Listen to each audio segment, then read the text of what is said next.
BBR TV న్యూస్కు స్వాగతం. నేను మీ హనుమంతరావు. విశాఖ జిల్లా ఇన్ఛార్జ్ మంత్రి డోలా శ్రీ బాల వీరాంజనేయ స్వామి ఈరోజు విశాఖ కేజీహెచ్లో తనిఖీలు నిర్వహించారు.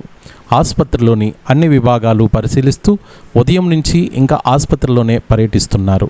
రోగులతో మాట్లాడి ఆసుపత్రిలో అందుతున్న వైద్య సౌకర్యాలు అడిగి తెలుసుకుంటున్నారు. కేజీహెచ్లోని పలు రికార్డులు పరిశీలించిన మంత్రి పేదలకు నాణ్యమైన వైద్యం అందించాలన్నదే కూటమి ప్రభుత్వ లక్ష్యమని, కేజీహెచ్లో రోగులకు అన్ని సౌకర్యాలు కల్పిస్తామని తెలిపారు. ₹1 నిధులతో క్యాజువాలిటీ వార్డులో మరమ్మతులు చేయిస్తున్నట్లు, కొత్తగా మరో గైనకాలజీ వార్డుకి ప్రతిపాదనలు పంపినట్లు, ఆరోగ్య ఆంధ్రప్రదేశే ధ్యేయంగా సీఎం చంద్రబాబు నాయుడు పనిచేస్తున్నట్టు, ఆ లక్ష్యానికి అనుగుణంగా వైద్యులు సిబ్బంది పనిచేయాలని ఈ సందర్భంగా ఆయన కోరారు. కేజీహెచ్ ఎథిక్స్ గ్యాలరీలో వైద్యులతో సమీక్ష నిర్వహిస్తున్నారు. ఒకసారి చూద్దాం.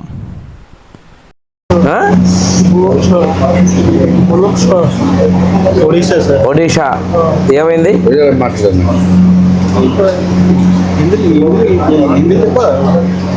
ఎంతసేపు అయింది వచ్చి? చూసారా? మందులు ఏమైనా ఇచ్చారా? టెస్టులు బ్లడ్ తీసుకున్నారా? వెళ్దామండి సార్. డాక్టర్ మోదామా? ఈరోజు కేజీహెచ్లో పరిశీలన చేసి ఉన్న సౌకర్యాలు మెరుగుపరచడం, వచ్చేటువంటి రోగులకు కావచ్చు, వాళ్ళ యొక్క అటెండెన్స్కి కావచ్చు సౌకర్యాలు మెరుగుపరచడం చేయాలనే లక్ష్యంతో విజిట్ పెట్టుకోవడం జరిగింది. ఈరోజు కొద్ది పబ్లిక్ హాలిడే అయితే డాక్టర్స్కి ఎమర్జెన్సీ కూడా తక్కువ, అంటే ఎలక్టివ్ తక్కువగా ఉంటే ఏమన్నా ఉన్నా కానీ వాళ్ళు ఇంటరాక్ట్ అవ్వాలనే ఉద్దేశంతో ఈరోజే పెట్టుకోవడం జరిగింది. క్యాజువాలిటీకి ఆల్రెడీ 1 crore తోటి మనం రెనోవేషన్ చేస్తున్నాం. రెనోవేషన్ వర్క్స్ కూడా స్టార్ట్ అయింది. కొంత సజెషన్స్ ఇవ్వడం జరిగింది. అదేవిధంగా ఇప్పుడు ఐసీయూలో గైనిక్ తర్వాత మిగిలిన వాటి కూడా చూసి ఇంప్రూవ్మెంట్ కోసం ముందుకెళ్తున్నాం. సర్వీసెస్ నాణ్యంగా మెరుగైనగా ఉండాలనే లక్ష్యంతో మేము ముందుకెళ్తున్నాం అండి. ముఖ్యంగా కేజీహెచ్లో మందుల కొరత ఉందని చెప్పి సిబ్బంది కొరత కూడా ఎక్కువగా ఉంటుంది.